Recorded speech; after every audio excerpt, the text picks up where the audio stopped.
क्योंकि इस मार्ग पर यह बहुत जरूरी है that everything and everybody should bless you.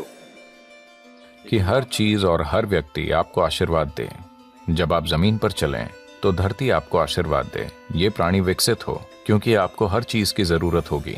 अगर आप अपने अंतिम शिखर तक पहुंचना चाहते हैं तो आपको हर उस चीज की जरूरत होगी जो आपको मिल सकती है। तो ये बहुत जरूरी है कि हर कोई और हर चीज आपको आशीर्वाद दे। अगर आप जाकर एक पेड़ के नीचे बैठें तो पेड़ आपको आशीर्वाद दे। ऐसे जीने का एक तरीका मौजूद है।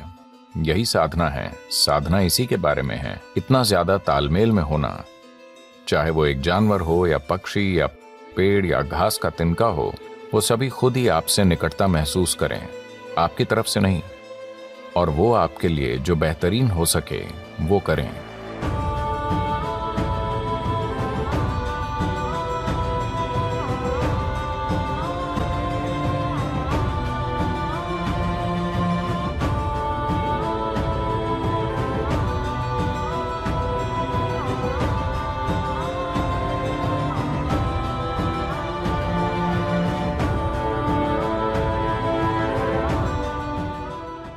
कुछ लोग कहेंगे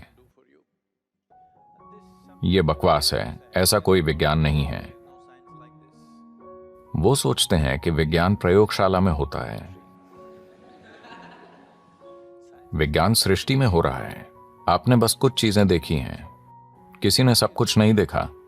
आपने कुछ ही चीजों पर ध्यान दिया है और आप उसे विज्ञान कहते हैं। लेकिन यह हो रहा है, जीवन घटित हो रहा है, प्रयोगशाला में नहीं, दुनिया में, ब्रह्मांड में। तो एक मददगार माहौल बनाना ही इस संस्कृति का मुख्य उद्देश्य था हमेशा। कि एक आध्यात्मिक व्यक्ति का मतलब होता था कि उसे इस संस्कृति में तुरंत मदद मिलती थी।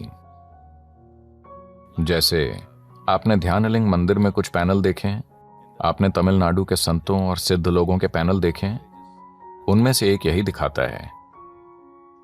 अगर किसी में आध्यात्मिक होने का कोई लक्षण है तो भले ही वो आपको मारना चाहे, आप खुद को नहीं बचाएंगे उस हद तक। यहां तक कि अगर लोगों के पास अपने या अपने बच्चों के लिए भोजन नहीं होता था और वो किसी को आध्यात्मिक मार्ग पर देखते थे तो पहले उसे भोजन देते थे,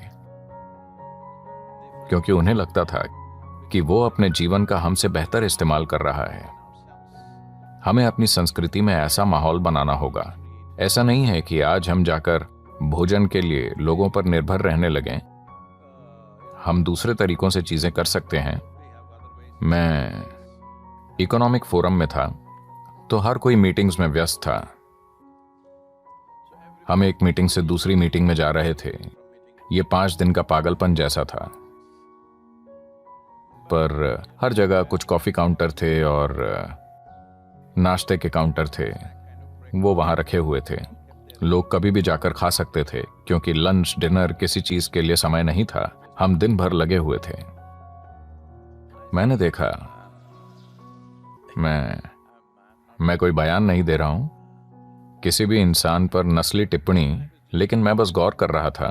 ज्यादातर लोग बस ऐसे आते थे, सभी सूट बूट वाले लोग। वो ऐसे आकर जो चाहते थे उठाते थे। अगर उन्हें पसंद नहीं आता तो वो बस उसे वहीं छोड़ देते, कूड़ेदान में डालकर चले जाते। भारतीय लोग थोड़ा पीछे खड़े होते और धीरे धीरे आगे जाते। जापानी लोग, सभी ऊंचे एग्जीक्यूटिव और वैसे लोग, वो ऐसे लोग नहीं थे जिन्हें आसपास घूमना नहीं आता। वो आते, काउंटर 5 फीट की दूरी पर था। जब वो वहां आते, वो इस तरह उठाते थे, नीचे झुककर। मैंने कई बार ये गौर किया। मुझे लगा कि ये बहुत बढ़िया है कि वो किसी से ग्रहण भी नहीं कर रहे हैं, नाश्ता बस रखा हुआ है, पर उसे उठाते समय उसके प्रति एक कृतज्ञता और भक्ति भाव मौजूद है। वो आखिरी कुछ कदम झुककर चलते हैं।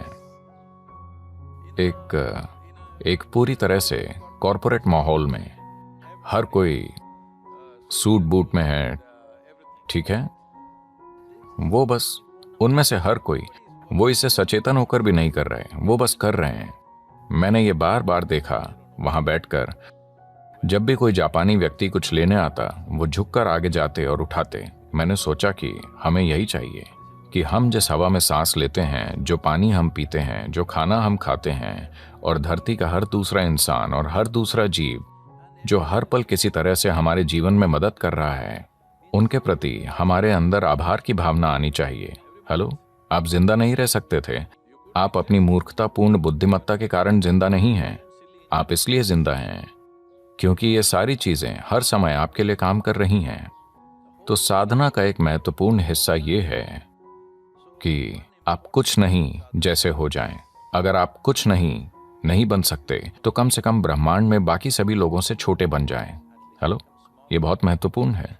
जब आपका व्यक्तित्व छोटा हो जाता है तो आपकी उपस्थिति बहुत बड़ी हो जाती है, और दुनिया में हमें इसी की जरूरत है।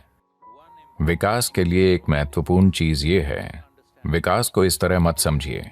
विकास का मतलब बारीक हवा की तरह हो जाना है, ताकि आपकी उपस्थिति प्रबल हो, पर आपका व्यक्तित्व कुछ नहीं की तरह हो, ताकि आप हर चीज में फिट हो जाएं।